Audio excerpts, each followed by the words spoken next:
If you draw an infinite number of samples from a bell-shaped population distribution, the distribution of means from this infinite number of samples will be bell-shaped, and the mean of this distribution of sample means will be exactly the same as the population mean.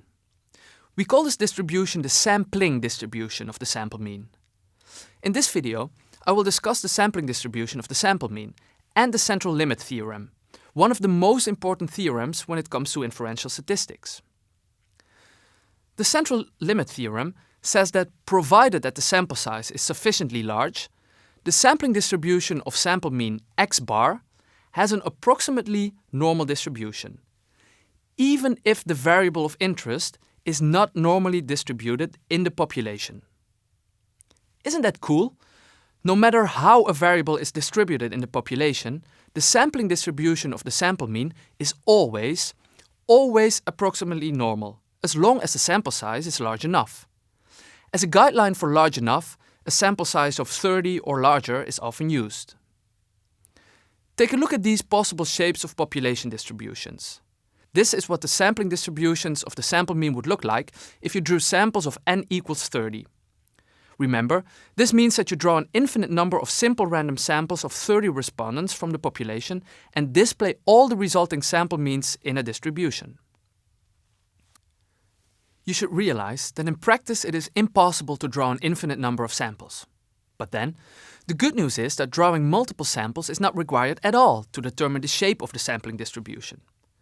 Because if it's normal, you can describe its shape by just two parameters, mean and standard deviation. So it is sufficient to estimate these two parameters. As I already told you earlier, the mean of the sampling distribution is equal to the mean of the population distribution. We can display that as follows. Mu x bar is equal to mu. Mu stands for the population mean, and mu x bar stands for the mean of the sampling distribution of the sample mean. So, imagine you're interested in the average beard length of Norwegian men. The population consists of all Norwegian men, and the mu is the mean beard length in the population. Let's assume that it's 1.22 millimeters. The mean of the sampling distribution of the sample mean, which is the mean of the distribution that we would get if we drew an infinite number of samples from the population and wrote down the mean beard length in each sample, is equal to the population mean 1.22. The x bar is added to emphasize that the scores in the sampling distribution are sample means and not individual scores. In other words, the mean of the population distribution is the mean of the individual scores of all Norwegian men. The mean of the sampling distribution is the mean of the sample means of an infinite number of samples drawn from this population. If we know what the distribution of the population looks like, we can also easily compute the standard deviation of the sampling distribution. The standard deviation of the sampling distribution is symbolized by sigma x bar and is equal to sigma divided by the square root of n. The x bar is added to make clear that we are talking about the standard deviation of the sampling distribution in which the scores are sample means, or in other words, x bars. Sigma stands for the standard deviation in the population, and n stands for the sample size. This formula shows that the standard deviation of the sampling distribution is affected by two characteristics. First, it is affected by the standard deviation in the population. Assume your n is 30 and your population standard deviation is 1. The standard deviation of your sampling distribution then is 1 divided by the square root of 30. That equals 0.18. If the standard deviation in your population increases to 2, the standard deviation of your sampling distribution becomes 2 divided by the square root of 30, makes 0.37. If sigma becomes 3, sigma x bar becomes 0.55, etc., etc. So, if the standard deviation of the population distribution increases, the standard deviation of the sampling distribution increases as well. In other words, the larger the variability in the population, the larger the variability of the sample means. This makes sense intuitively, right? If you draw various samples of 30 subjects from a population in which men strongly differ from each other regarding the length of their beards, you can expect that the means of these samples differ more strongly from each other than if you draw various samples from a population in which men hardly differ from each other. The standard deviation of the sampling distribution is also affected by the sample size. Look at the formula again. Assume that the population standard deviation equals 2.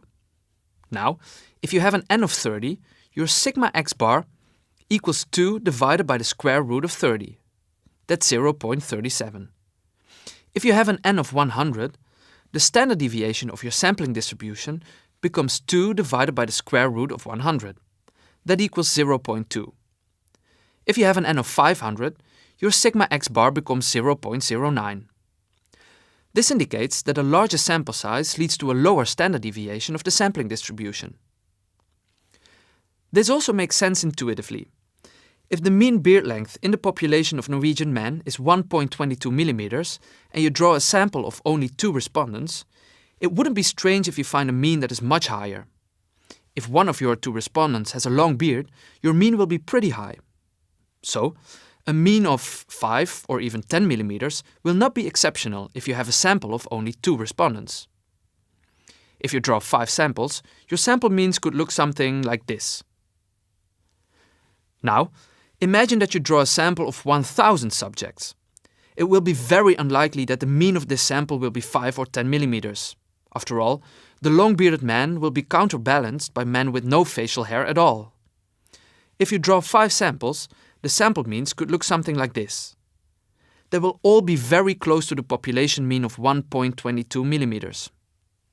So, the larger the size of your sample, the closer the sample means will lie to the population mean, and the smaller the standard deviation of your sampling distribution will be.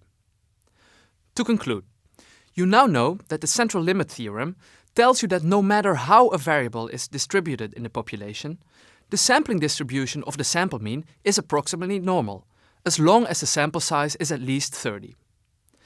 The mean of the sampling distribution, mu x bar, equals the population mean mu, and the standard deviation of the sampling distribution, sigma x bar, equals the standard deviation of the population distribution, sigma, divided by the square root of the sample size, n.